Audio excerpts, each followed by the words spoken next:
नमस्कार दोस्तों, अखिलेश एजुकेशन में आप सबका स्वागत है। मैं अखिलेश सर आप सबको आज एक ऐसे इम्पॉर्टेंट कोहिनूर का इतिहास के बारे में आपको बताएंगे। ये बहुत ही अच्छा टॉपिक है और प्राचीन काल से ही इसका विवाद चला आ रहा है, प्राचीन काल से। लेकिन विवाद क्या है, आप इसको गौर से देखिएगा। और सबसे बड़ी बात यह है कि सभी परीक्षाओं में पूछा जाता है कि यानी कि कोई कहता है कि महाराजा रणजीत सिंह के पास से मिला, कोई कहता है कि अलाउद्दीन खिलजी के पास से मिला, कोई कहता है कि महारानी विक्टोरिया के पास से मिला। लेकिन हकीकत क्या है, हकीकत क्या है, यही देखना है। तो चलिए देखते हैं। सबसे पहले हम आपको बताएंगे कि जो कहा जाता है कि समस्त विश्व का, समस्त यानी कि पूरे दुनिया का सबसे बड़ा कोहिनूर हीरा, उसी की बात होने जा रही है। तो देखिए, हम लिखे हैं कोहिनूर का इतिहास। आप देख रहे हैं कोहिनूर का इतिहास है। आप दोस्तों वीडियो से बने रहिएगा।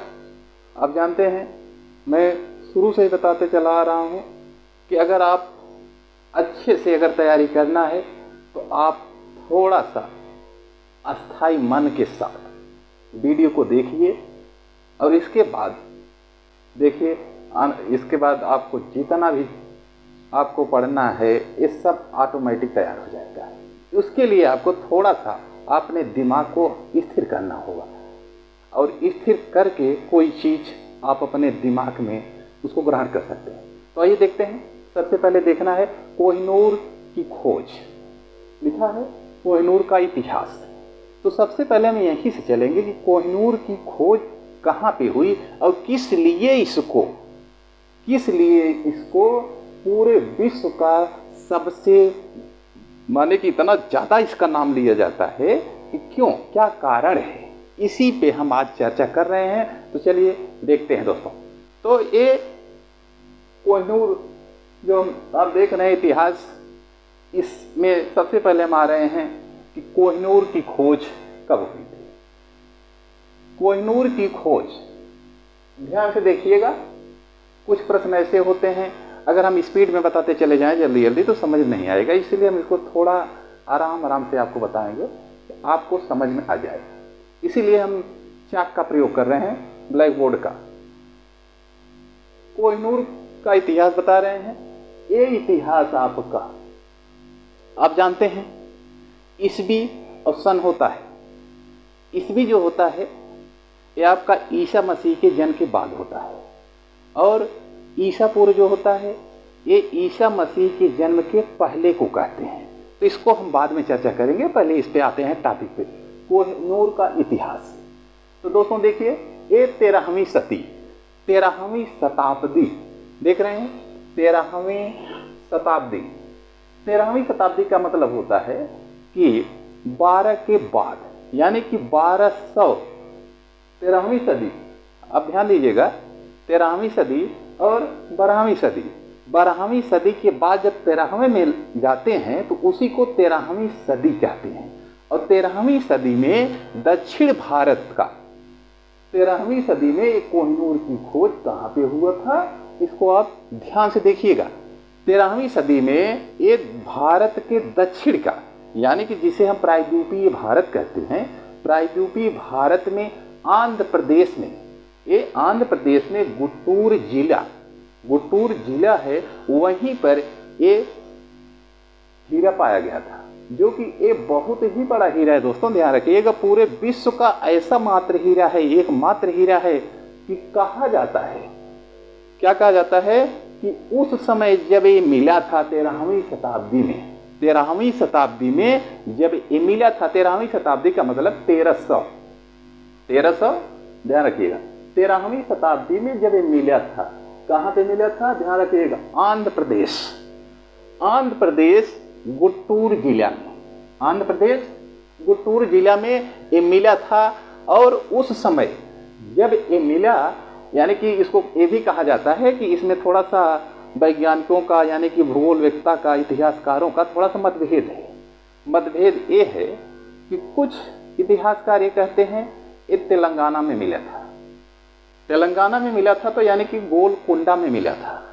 और कुछ इतिहासकार ये कहते हैं कि आंध्र प्रदेश के गुंटूर जिला में मिला था। तो हम दोनों बातों को लेकर चलते हैं। अब आंध्र प्रदेश को भी मान लीजिए और तेलंगाना को भी मान लीजिए, क्योंकि पहले जो आज के तेलंगाना है पहले का आंध्र प्रदेश ही था और कुछ भाग दूसरे का है, तो इसीलिए हम मान लेते हैं।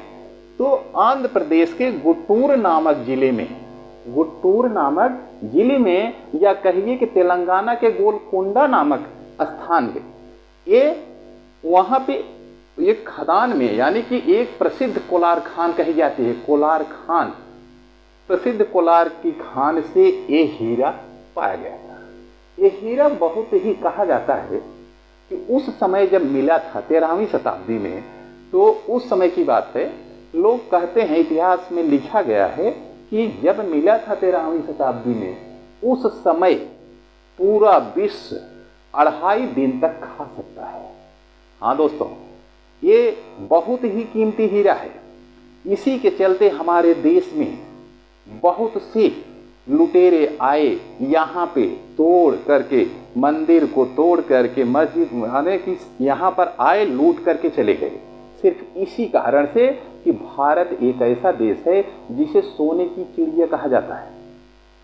सोने की चिड़िया कहा जाता है। और सोने की चिड़िया क्यों कहा जाता है ये भी हम आपको बताएंगे, लेकिन पहले आपको इतिहास बता रहे हैं, कोहिनूर का इतिहास। तो इस वीडियो से बने रहिएगा दोस्तों। तो एक गोलकुंडा या कहिए कोलार की खान से ये हीरा पाया गया था। ये हीरा पाया गया था, इसे कहा जाता है कोहिनूर हीरा।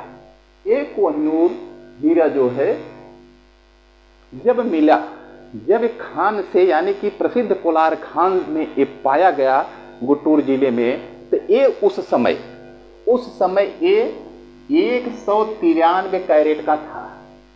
193 कैरेट का उस समय था।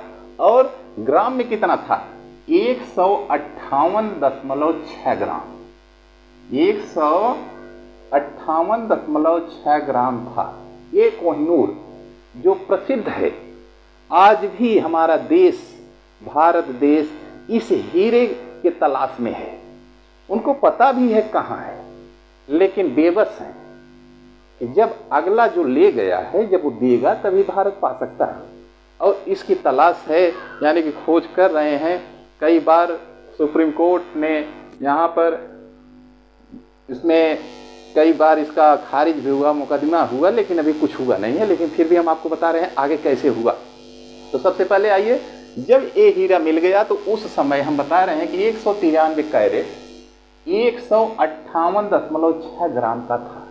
158.6 ग्राम का ये हीरा था, कोहिनूर हीरा, जिसे कहते हैं कोहिनूर हीरा।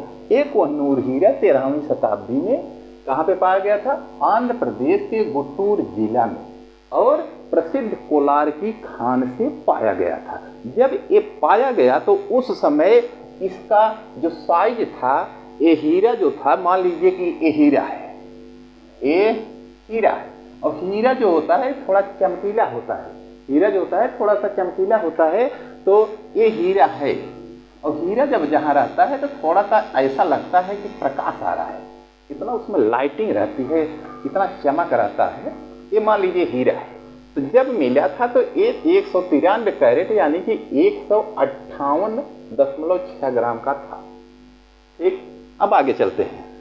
इसके बाद 1310 ईस्वी में कातकी वंश की राजधानी। सबसे पहले आप ये देख लीजिए कि कातकी वंश 1310 ईस्वी में एक कातकी वंश का एक राजा था, और उस राजा की राजधानी थी वारंगल। उस राजा की राजधानी थी वारंगल।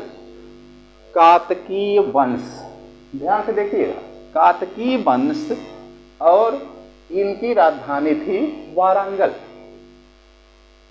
ये जब मिला हीरा, जब 13वीं शताब्दी में मिला, तो मिलने के बाद इसको क्या किया गया कि जब खान से पाया गया, तो जैसे कहीं का कोई राजा होता है तो वो राजा पूरे देश पर, जहाँ का राजा है तो वहाँ तक उसका अधिकार रहता है।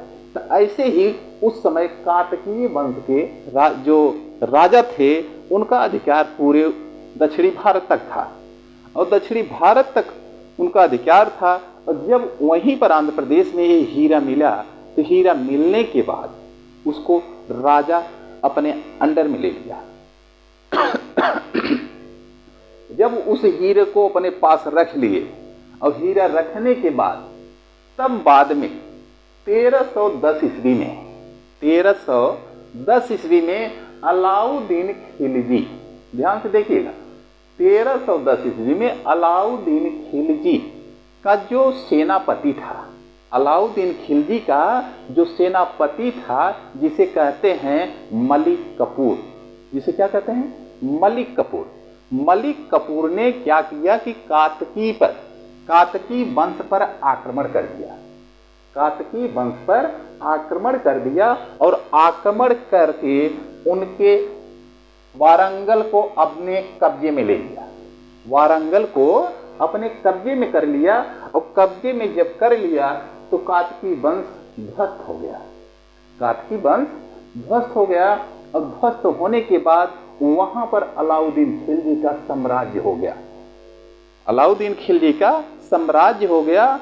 और उनका जो सेनापति था मलिक कफूर, वो हीरा को, कोहिनूर हीरा को कातकी वंश से छीन करके, यानी कि उसको लूट करके लाया और किसे दिया, अलाउद्दीन खिलजी को भेंट दे दिया। दोस्तों ध्यान से देखिएगा, इसलिए देखिएगा कि ये हीरा पाया कहाँ गया, आंध्र प्रदेश। इसके बाद अलाउद्दीन खिलजी को मिल गया। अलाउद्दीन खिलजी को हीरा कैसे मिला, उनके सेनापति के द्वारा। अब ये अलाउद्दीन खिलजी को ये हीरा मिल गया। अब ये हीरा मिलने के बाद आगे कहाँ जाएगा, क्योंकि कहानी ही यही है हीरे की। और हीरा मिला आंध्र प्रदेश में, लेकिन बाद में कहाँ पहुँचता है ये देखना है, क्योंकि परीक्षा में आता है कि हीरा कहाँ पाया गया था, आंध्र प्रदेश में। किस खान से पाया था, कोलार खान से। और इस हीरे का भार कितना था, ये कितना वजन था, 158.6 ग्राम का। और ये कितने कैरेट का था, 193 कैरेट का था। तो बहुत ही इंपॉर्टेंट क्वेश्चन इसमें है, बहुत सारे क्वेश्चन है, आप केवल ध्यान से देखिएगा। इसके बाद देखिएगा, तब मलिक कफूर ने 1310 ईस्वी में अलाउद्दीन खिलजी को ये कोहिनूर हीरा भेंट स्वरूप प्रदान कर दिया। और अलाउद्दीन खिलजी खुश हो गया और समझ गया कि ये विश्व का सबसे बड़ा हीरा या सबसे महंगा हीरा है। उस समय इसकी कीमत इतनी थी कि पूरे विश्व को 2.5 दिन का भोजन पर्याप्त था। केवल इस हीरे को बेचने पर, अगर इस हीरे को बेच दिया जाए, यानी कि जो 158.6 ग्राम का था, तो उस समय 1310 ईस्वी में तो पूरे विश्व यानी पूरी दुनिया को 2.5 दिन तक बैठा करके भोजन करा सकते हैं भारत देश। अब बताइए कि उस समय जब 2.5 दिन तक पूरे विश्व को बैठा करके भोजन करा सकते हैं, तो आज इस हीरे की कीमत कितनी होगी। तो दोस्तों इसके बाद क्या हुआ, अब इसको आप देखना है, आप इससे ध्यान से देखिएगा। फिर क्या हुआ, खिलजी वंश, जैसे हमने बताया कि अलाउद्दीन, खिलजी वंश का शासक अलाउद्दीन, अब ये हीरा इनके कब्जे में आ गया। और जब इनके कब्जे में आ गया तो इन्होंने क्या किया, इन्होंने क्या किया और कैसे आगे बढ़ा, इसको भी आपको देखना है। अब ये कातकी वंश यानी कि वारंगल राजधानी किसके कब्जे में हो गया, अलाउद्दीन खिलजी के कब्जे में हो गया। और हीरा ये है, यही हीरा ये कब्जे में हो गया अलाउद्दीन खिलजी के। अब बात आती है शाहजहां, शाहजहां यानी कि मुगल काल के राजा, जो मुगल वंश भारत देश में जो यहाँ पर स्थापना किए, मुगल वंश की स्थापना किए, जिसको कहा जाता है बाबर। बाबर एक महान पुरुष थे और वे जब तक भारत में राज किए, उनके शासकों ने भारत को बहुत बड़ा, उन्होंने ऐसा सांस्कृतिक स्वरूप प्रदान किया कि आज भारत उन्हीं के द्वारा, माने उनके द्वारा जाना भी जाता है। कारण क्या है, बाबर आए, बाबर के बाद हुमायूं उनका पुत्र पैदा हुआ, हुमायूं के बाद क्या कहते हैं अकबर उनका पुत्र पैदा हुआ, और अकबर का पुत्र जहांगीर, जहांगीर पैदा हुए, और जहांगीर का पुत्र शाहजहां, जहांगीर के पुत्र शाहजहां। और ये मुगल साल में ये अलाउद्दीन खिलजी के पास से हीरा कहाँ आ गया, हुमायूं के पास, और हुमायूं के राजमहल में वो हीरा रहने लगा। धीरे धीरे समय बीतता गया। हुमायूं के बाद क्या कहते हैं अकबर आए, अकबर के बाद जहांगीर आए, जहांगीर के बाद शाहजहां आए, और शाहजहां जब यहाँ पर यानी कि दिल्ली का राजा बने, दिल्ली का राजा बने, और कब बने थे राजा दिल्ली में, 1627 ईस्वी में, 1627 ईस्वी में दिल्ली का राजा बने।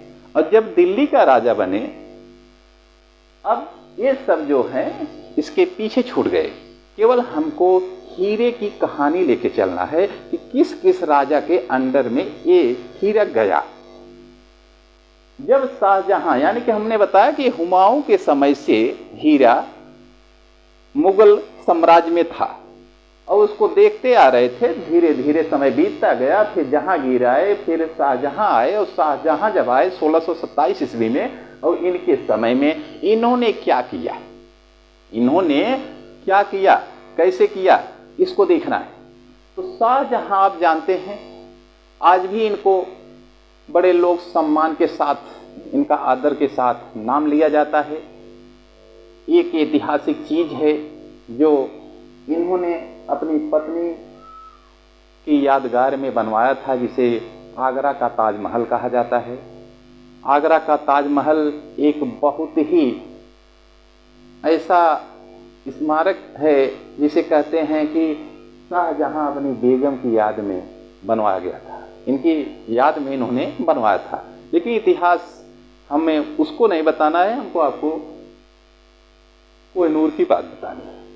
तो शाहजहां जब 1627 ईस्वी में राजा हुए, और इन्होंने क्या किया कि उस हीरे को, ध्यान रख से देखिएगा, इन्होंने इस हीरे को अपने सिंहासन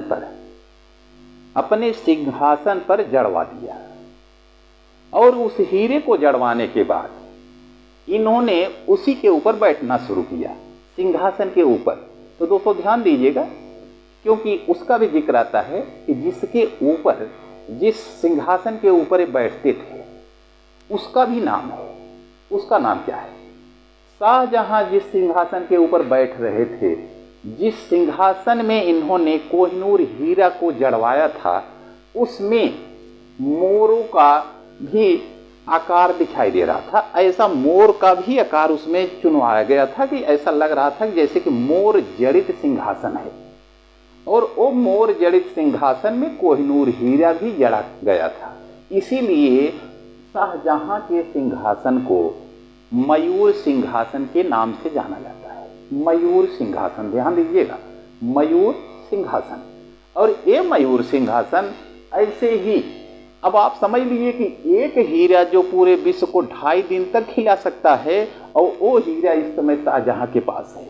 और शाहजहां उसको बहुत जतन से, जैसे कहा जाता है ना कि हमारी थाती है, यानी कि हमारी धरोहर है, तो ये अपने धरोहर को सुरक्षित रखे हैं। और कहाँ पे रखे हैं? सिंहासन में। और सिंहासन का नाम क्या है? मयूर सिंहासन। मयूर सिंहासन पर बैठते थे, और ये बहुत ही न्यायप्रिय राजा भी थे, और बहुत कार्य भी किए थे। एक कार्य तो आप देख ही रहे हैं, आगरा का ताजमहल। फिर आगे हम चलते हैं, क्योंकि सिर्फ कोहिनूर की बात करनी है, मेन टॉपिक। तो शाहजहां अपने मयूर सिंहासन पे उस हीरे को जड़वा दिया था। फिर इनके बाद 1600, इनके बाद यानी कि इनका पुत्र जो औरंगजेब हुए 1658 ईस्वी में, जब ये राजा हुए औरंगजेब, इनका हो गया, ये देख रहे हैं अलाउद्दीन का हो गया। कोहिनूर हीरा 13वीं शताब्दी में पाया गया। और एक जिसे कहते हैं शाहजहां, ये शाहजहां 1627 1627 ईस्वी में राजा हुए थे। फिर 1658 ईस्वी में औरंगजेब राजा हुए। जब औरंगजेब राजा हुए, ये थोड़ा सा मुगल काल का कहा जाता है छठवां राजा, छठवां सुल्तान, छठवां बादशाह कहा जाता है। पांचवां कहा जाता है शाहजहां को, पहला कहा जाता है बाबर को, दूसरा कहा जाता है हुमायूं को, तीसरा कहा जाता है अकबर को, और चौथा कहा जाता है इसको, ध्यान से देखिएगा, जहांगीर को। और जहांगीर के बाद पांचवें नंबर पर आते हैं शाहजहां, पांचवें नंबर पर।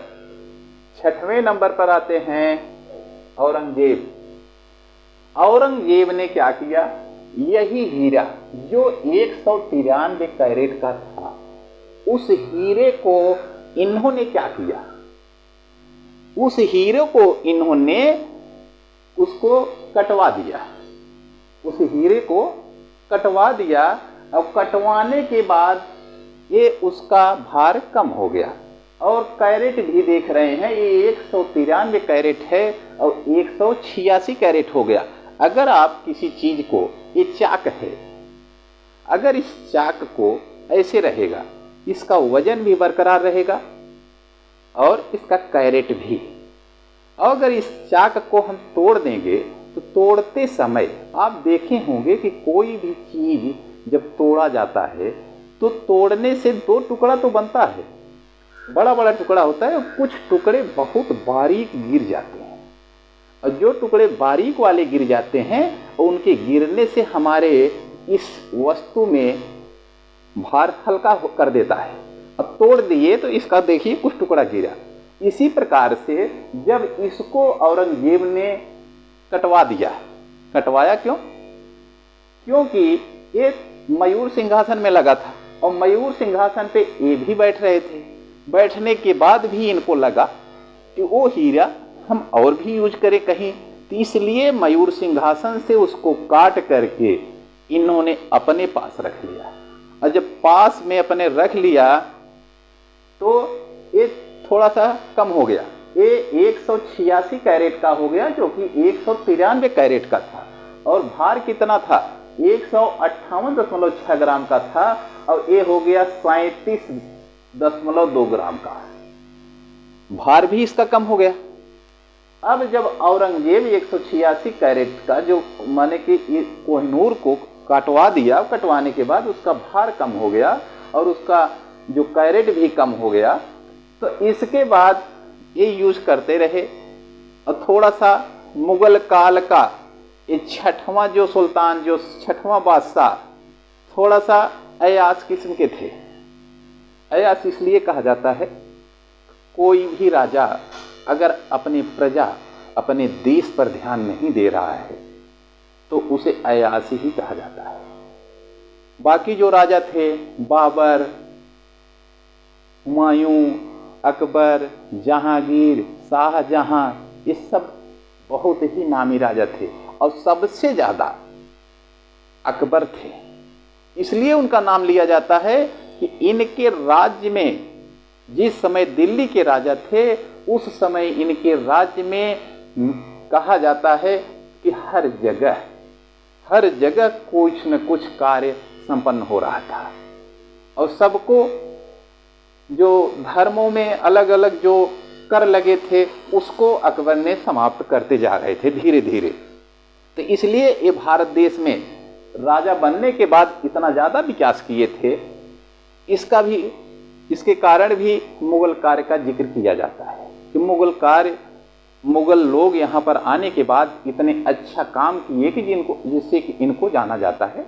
लेकिन आइए देखते हैं, औरंगजेब जब इस हीरे को कटवा दिया, कटवाने के बाद इसका भार और कैरेट भी कम हो गया, तो इसके बाद इनके शासन में ही वो हीरा अभी है। यानी कि अब इनके पूर्वज जो हुमायूं थे, उनके समय में हीरा मिला था, और इसके बाद औरंगजेब तक कहा जाता है कि ये थोड़ा सा कम हो गया।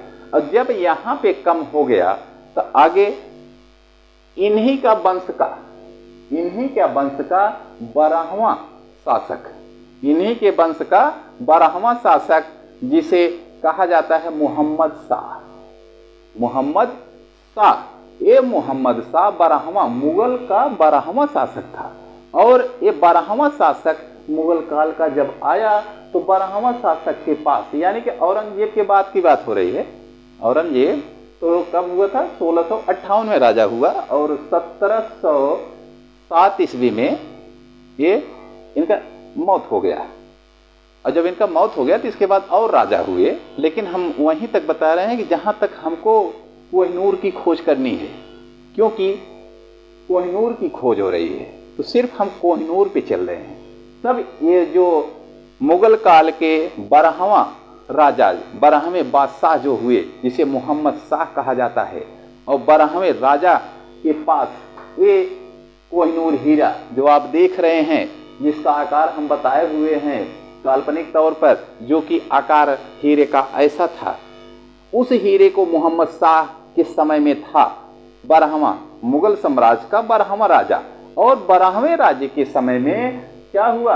नादिर शाह, 12वां राजा के समय में नादिर शाह, आप नाम सुने होंगे कि 1739 ईस्वी में नादिर शाह 1739 ईस्वी में कहा जाता है कि फारस के शाह, फारस के शाह कहा जाता है।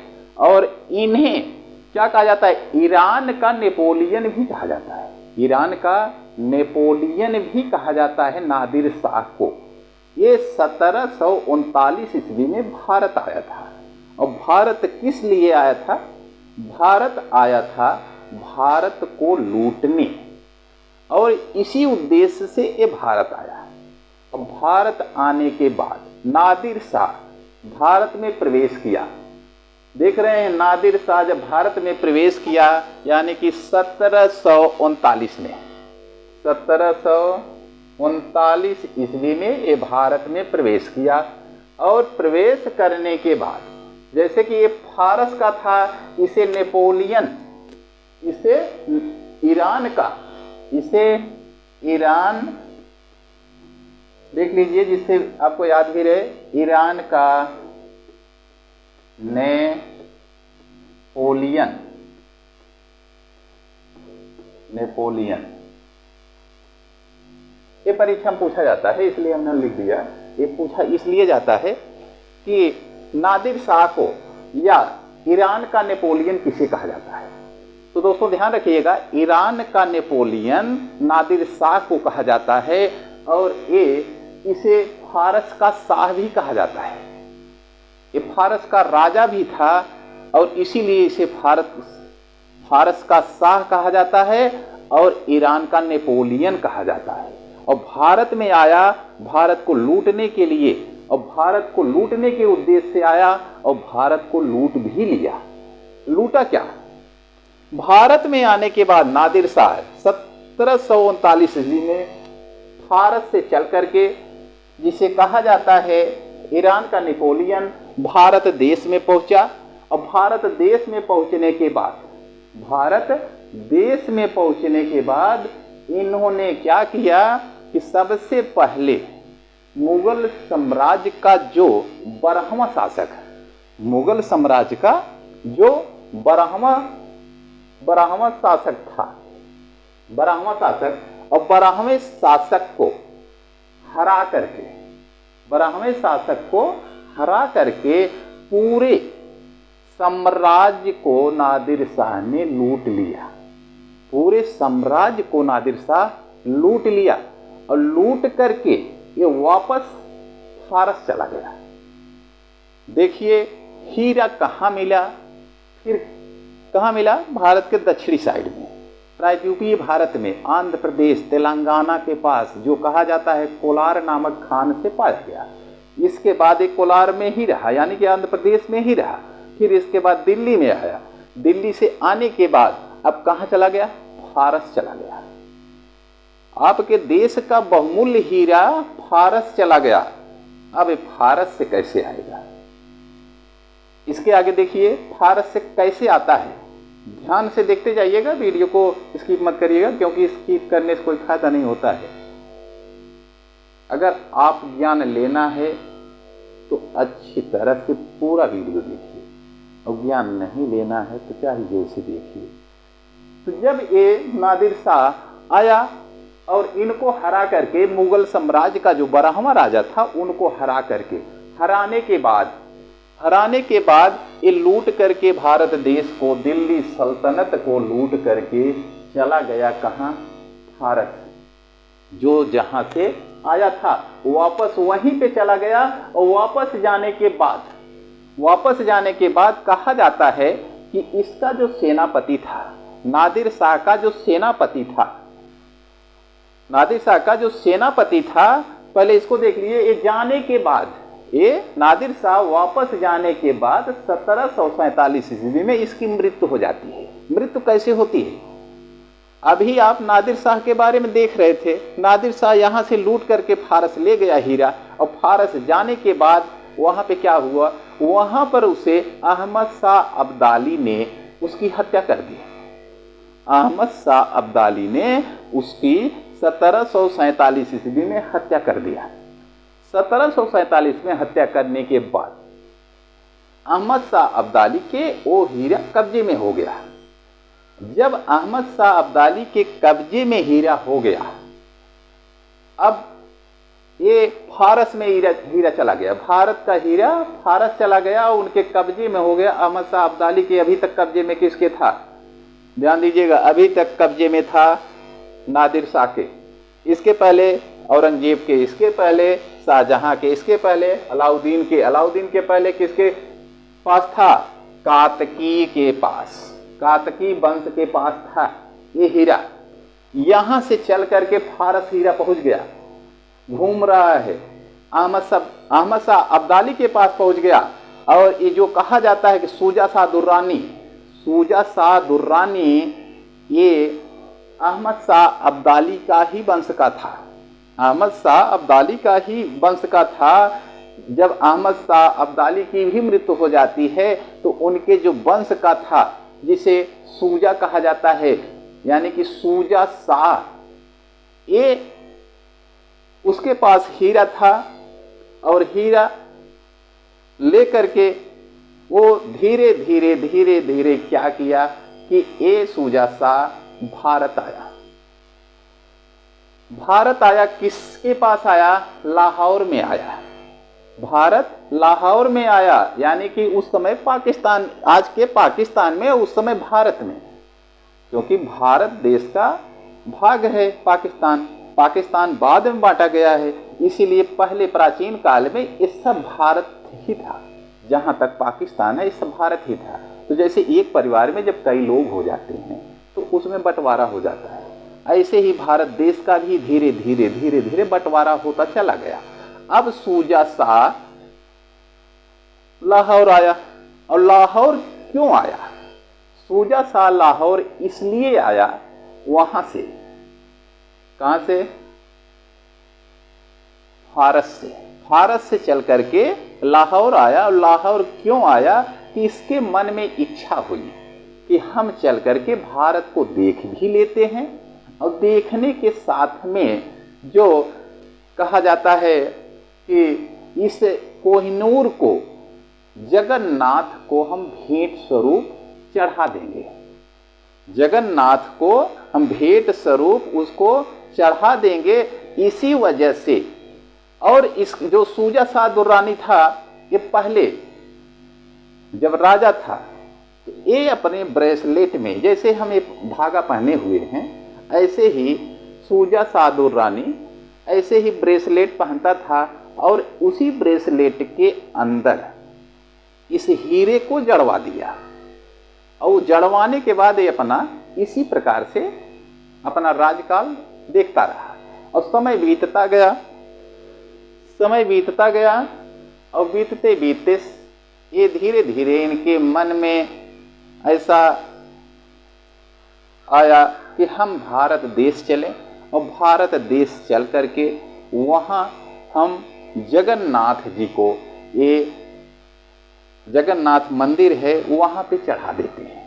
चढ़ाने के लिए भारत देश में आए हुए थे, तो सबसे पहले लाहौर पहुँच गए। तो लाहौर जाने के बाद दोस्तों ध्यान से देखिएगा, ये लाहौर जाते हैं, लाहौर जा करके महाराजा सिख के जो अंतिम गुरु थे, सिख के अंतिम शासक महाराजा रणजीत सिंह, महाराजा रणजीत सिंह से मिलते हैं। महाराजा रणजीत सिंह से इनकी मुलाकात होती है और महाराजा रणजीत सिंह को ये कोहिनूर को महाराजा रणजीत सिंह को भेंट दे देते हैं। भेंट देते हैं जैसे कि हम लोग आज के समय में गिफ्ट देते हैं, वैसे उन्होंने उनको भेंट दे दिया और भेंट स्वरूप उनको देने के बाद महाराजा रणजीत सिंह अपने पास उसको रख लिया। रखने के बाद अब आपका हीरा, कोहिनूर हीरा भारत से फारस गया, भारत से फिर भारत आ गया। भारत आ गया जो हम बता रहे हैं कि महाराजा रणजीत सिंह जो सिख के अंतिम गुरु इसलिए कहा जाता है महाराजा रणजीत सिंह को क्योंकि ये अंतिम सिख के अंतिम शासक थे। सिख के अंतिम शासक थे, इसीलिए हम कह रहे हैं कि अंतिम गुरु, अंतिम शासक थे महाराजा रणजीत सिंह, जो एक कोहिनूर हीरा को अपने पास रख लिए और अपने पास रखने के बाद ये उसको, उस समय सिखों के जो राजा थे बलशाली थे, अपना पूरा साम्राज्य फैलाए हुए थे और वो साम्राज्य अपना इतना अच्छे ढंग से फैलाए हुए थे कि रणजीत सिंह की अपना वर्चस्व बनाए हुए थे। फिर क्या हुआ, फिर ये फारस ये तो हो गया। जब हीरा महाराजा रणजीत सिंह के पास आ गया, रणजीत सिंह कार्यभार देखना शुरू कर दिए। तो दोस्तों ध्यान दीजिएगा, अब रणजीत सिंह का जो समय है ये 1813 ईस्वी आ गया। 1813 ईस्वी आ गया। 1813 ईस्वी का मतलब 1813 ईस्वी का मतलब हो गया कि ये अब अंग्रेज का काल आ रहा है। अंग्रेज काल को हम लोग आधुनिक काल भी कहा जाता है और अंग्रेज काल आ रहा है 1813 ईस्वी में। अब अंग्रेजों का समय आ गया और अंग्रेज जो यहाँ पर आए हुए थे, जो ब्रिटिश कहे जाते हैं, ये सब लोग मिलकर के महाराजा रणजीत सिंह को जगन्नाथ में, अब ये हीरा महाराजा रणजीत सिंह के पास है। महाराजा रणजीत सिंह सोच रहे हैं कि इस हीरे को हम अपने मरने से पहले कहीं सुरक्षित रख दें, जिससे हमारे देश की अमानत यहीं पे रह जाए। सोच तो बहुत अच्छी थी, लेकिन उस समय यहाँ पर भारत देश में आधिपत्य अंग्रेजों का हो चुका था और आधिपत्य जमाने के बाद ये लोग क्या किए कि अभी रणजीत सिंह सोच ही रहे हैं कि इस हीरे को हम जगन्नाथ धाम में चढ़ा दें, इसके पहले ही इनकी मृत्यु हो जाती है। और मृत्यु होने के बाद अंग्रेज वहां पर आक्रमण करके वो पूरा अपने कब्जे में कर लेते हैं। वो पूरा का पूरा उसको अपने कब्जे में कर लेते हैं। और इनकी मृत्यु रणजीत सिंह की कब हुई थी? 1839 ईस्वी में। 1839 ईस्वी में इनकी मृत्यु हुई। 1839 ईस्वी में 1839 ईस्वी में इनकी मृत्यु हो गई। और मृत्यु होने के बाद ब्रिटिश ईस्ट इंडिया कंपनी ने इनके राज्य पर अधिकार कर लिया। अब हीरा अंग्रेज के हाथ में आ गया। फारस गया, फारस से भारत आया, पाकिस्तान यानी कि लाहौर, ये सब भारत ही है। भारत आया, भारत के हाथ से फिर ब्रिटिश वालों के हाथ में चला गया, जो उस समय गवर्नर जो जनरल था, जिसे कहा जाता है कि लॉर्ड डलहौजी कहा जाता है। ब्रिटिश ईस्ट इंडिया कंपनी का जो उस समय भारत देश में गवर्नर था, उसके हाथ में आ गया। उसके हाथ में आने के बाद लॉर्ड डलहौजी ने क्या किया कि उस हीरे को कुछ दिन तक तो अपने पास रखा, और अपने पास रखने के बाद उस हीरे को ब्रिटेन भेज दिया। ब्रिटेन इसलिए भेज दिया कि वहां पर महारानी विक्टोरिया जो रानी थी, वो उन्हीं के आधिपत्य में सब लोग भारत में ब्रिटिश के जो लोग थे यहाँ पर आकर के भारत देश में राज कर रहे थे। तो वो हीरा लॉर्ड डलहौजी ने किसको भेज दिया? महारानी विक्टोरिया को। महारानी का विक्टोरिया का नाम आ रहा है, लिखे हैं हम महारानी विक्टोरिया। ये हीरा लॉर्ड डलहौजी ने महारानी विक्टोरिया को भेज दिया। भेजने के बाद महारानी विक्टोरिया अपने पास उस हीरे को रख लिया। रखने के बाद कुछ दिन के बाद क्या हुआ, इनके जो पतिदेव थे महारानी विक्टोरिया के, महारानी विक्टोरिया अपने भारत देश में भी आई थी, और आने के बाद महारानी विक्टोरिया के नाम से सिक्का भी चला था, जिस सिक्के के ऊपर महारानी विक्टोरिया का चित्र अंकित है, और वो चित्र जिस पे अंकित है वो सिक्का चांदी का था। आज भी अभी कहीं कहीं पाया जाता है कि वो चांदी का सिक्का है। और इसके बाद कहा जाता है कि तब क्या हुआ, महारानी विक्टोरिया के पति प्रिंस अल्बर्ट ने क्या किया कि प्रिंस अल्बर्ट के दिमाग में आया कि एक कोहिनूर हीरा जो हमारे पत्नी महारानी के पास है, उस हीरे को हम काट करके 2 टुकड़े में कर देते हैं। तो प्रिंस अल्बर्ट के आदेशानुसार उस हीरे को काट दिया गया। अब काट दिया गया तो पूरे हीरे का 82% भाग बचा। 82% भाग बचा, जो काटने के बाद 105.6 कैरेट। अभी आप देख रहे हैं यहाँ पे कितना कैरेट था, 186 कैरेट। अब यहाँ पर कितना हो गया, 105 कैरेट। यहाँ पे इसका भार था 37.2 ग्राम, यहाँ पे इसका भार कितना हो गया, 21.12। यहाँ पे कितना ज्यादा था हीरे का वजन। और लास्ट जाते जाते यहाँ पर रानी विक्टोरिया के पास आते आते कितना कम हो गया, क्योंकि जहाँ भी गया थोड़ा बहुत उसका यूज किए, थोड़ा सा काट दिए, जैसे कि औरंगजेब ने कटवा दिया था। फिर महारानी विक्टोरिया के पति, अगर परीक्षा में पूछा जाए कि ब्रिटेन में आपके भारत का जो कोहिनूर हीरा था किसके द्वारा कटवाया गया था, तो महारानी विक्टोरिया के पति प्रिंस अल्बर्ट के द्वारा कटवाया गया। अब कटवा करके इसको 2 भाग में कर दिया गया। एक भाग को रानी विक्टोरिया के जो क्या कहते हैं मुकुट में, रानी विक्टोरिया के ताज में चुनवा दिया गया, जिससे कि कहा जाता था कि महारानी विक्टोरिया का ताज बहुमूल्य है। ताज माने कि मुकुट होता है, उन रानी विक्टोरिया के ताज में सजवा दिया गया। और एक भाग रानी विक्टोरिया के म्यूजियम में रखवा दिया गया। अब रानी विक्टोरिया के म्यूजियम में रखवा दिया गया।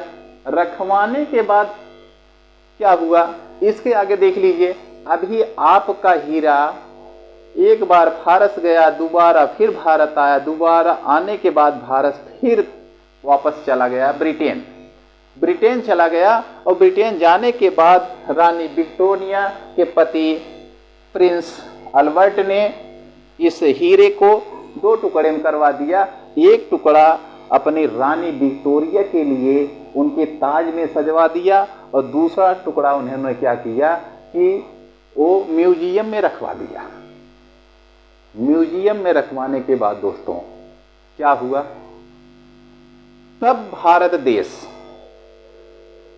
और पाकिस्तान, भारत देश जब आज़ाद हुआ जैसे कि इसमें थोड़ा सा और भी बात है, जैसे कि हम बता रहे थे जब इनका महाराजा रणजीत सिंह के बारे में, और उस समय जो क्या कहते हैं द्वितीय आंग्ल सिख युद्ध हुआ था, और उसमें पंजाब को रियासत जो ब्रिटेन, जो हम अभी बताए थे कि लॉर्ड डलहौजी के द्वारा उसको अपने कब्जे में ले लिया गया था, यानी कि जो उनके वंश वाले थे उनसे हीरा छीना गया था, और छीनने के बाद रानी विक्टोरिया को लॉर्ड डलहौजी भेज दिया। भेजने के बाद वो वहाँ पे चला गया, उनके पति के द्वारा प्रिंस अल्बर्ट के द्वारा उस हीरे को 2 टुकड़े में किया गया।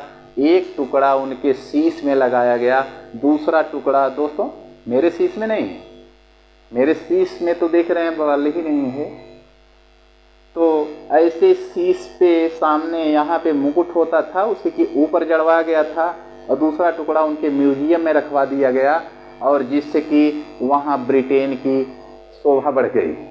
ब्रिटेन की शोभा बढ़ने के बाद कोहिनूर की बात आगे चल रही है। अब ये कोहिनूर हीरा आपका 105 कैरेट 10.6 और 21.12 ग्राम का हो गया। अब भारत देश के जो व्यक्ति थे, यानी कि जो भारत देश में लोग रह रहे थे, भारत के लोग अब इस हीरे के खोज करना शुरू कर दिए। भारत देश आज़ाद हुआ। आज़ाद होने के बाद भारत सक्रिय हो गया कि हमारे पुरानी जो धरोहर थी, जिसे यहाँ पर आकर के अत्याचारियों ने यहाँ से लूट करके दूसरे देश लेके चले गए, फिर वहाँ से वापस आया। वापस आने के बाद फिर डलहौजी अंग्रेज उसको अपने रानी विक्टोरिया के पास वापस कर दिया, और रानी विक्टोरिया अपने पास रखी हुई है। अब भारत देश सोच रहा है कि हम इस हीरे को कैसे पाएं, इस हीरे को कैसे पाएं। अब ही भारत देश दावा कर रहा है एक कोहिनूर हीरा मेरा है, और पाकिस्तान दावा कर रहा है कि एक कोहिनूर हीरा जो है मेरा है।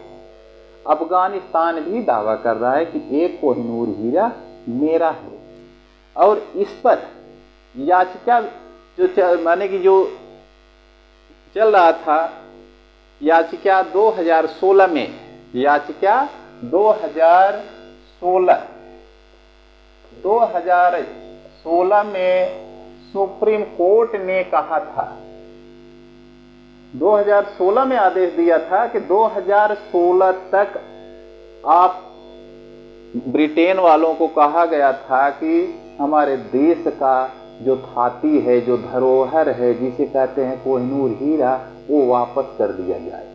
लेकिन ब्रिटेन वाले आज तक दिए नहीं, लेकिन बार बार इसको भारत और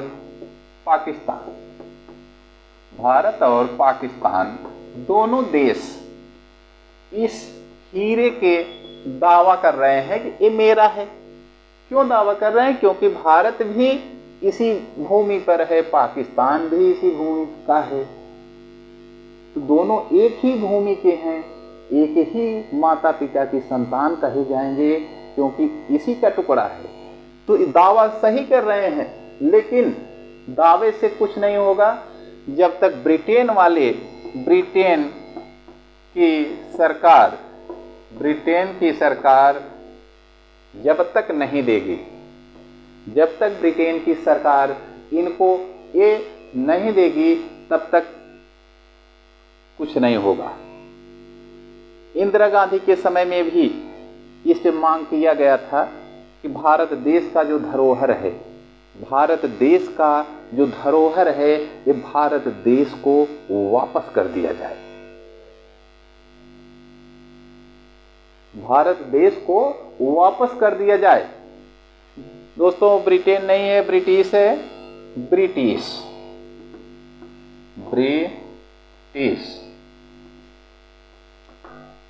है। ब्रिटिश, क्योंकि ब्रिटिश की महारानी थी विक्टोरिया, ब्रिटिश की महारानी विक्टोरिया थी, गलती हो जाती है।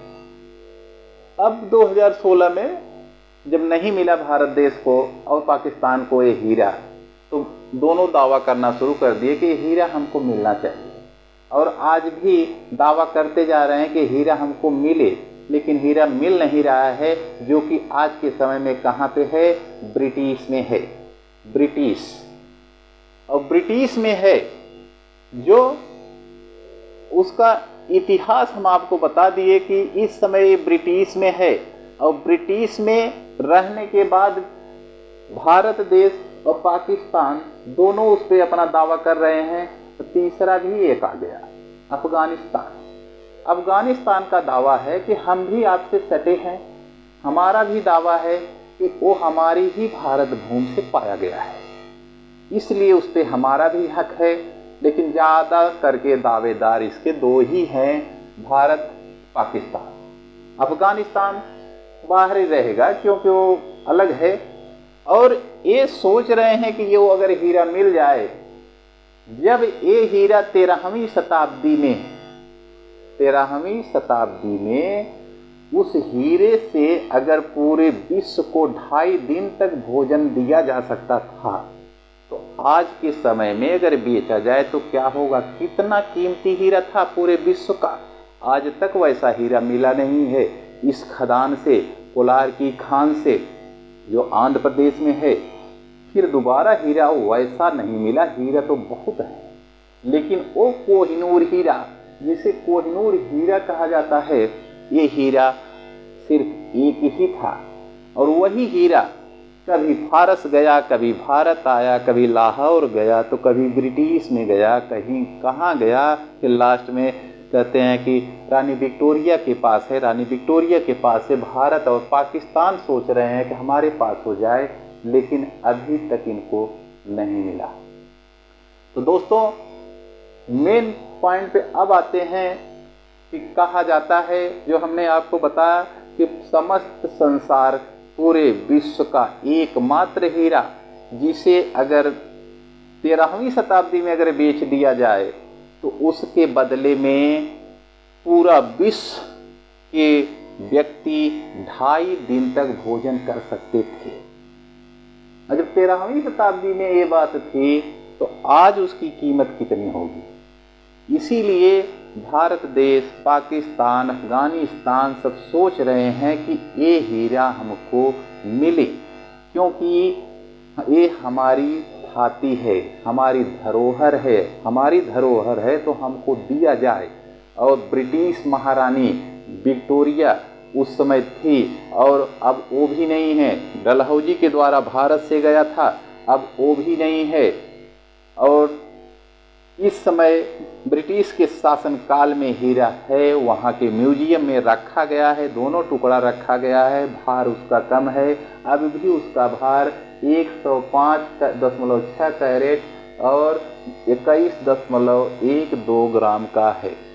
तो दोस्तों, हम आपको बता रहे थे कोहिनूर का इतिहास, और कोहिनूर की खोज कब हुई।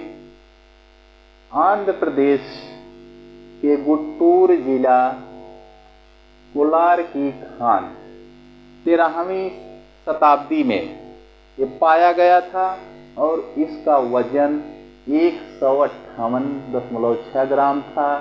फिर औरंगजेब ने कटवाया तो 186 कैरेट यानी कि 37.2 ग्राम हो गया। रानी विक्टोरिया के पति ने कटवाया तो ये हो गया 105.6 कैरेट यानी कि 21.12 ग्राम हो गया। तो हमेशा कम ही होता गया, हमेशा कम ही होता गया। लेकिन मेन चीज कहाँ पाया गया था कोहिनूर हीरा? आंध्र प्रदेश में। और कहाँ पे? कोलार की खान से निकला था। आज के समय में कहाँ है दोस्तों? ब्रिटिश में है। आपकी अमानत है और आपकी अमानत आपके पास नहीं है। और कहाँ पे है? ब्रिटिश में। भारत देश पाकिस्तान मिल के सोच रहे हैं कि वो हमारी अमानत हमको मिल जाए, लेकिन नहीं मिल रहा है। ये था कोहिनूर का इतिहास।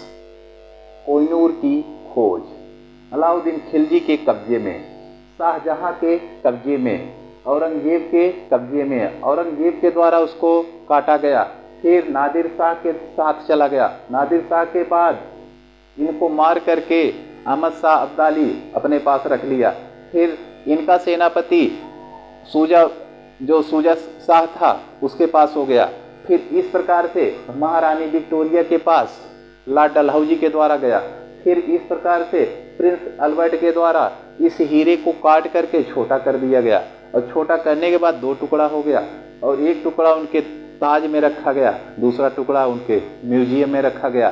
तो दोस्तों, अगर वीडियो अच्छा लगा हो तो शेयर कर दीजिएगा और लाइक कर दीजिएगा। नमस्कार दोस्तों।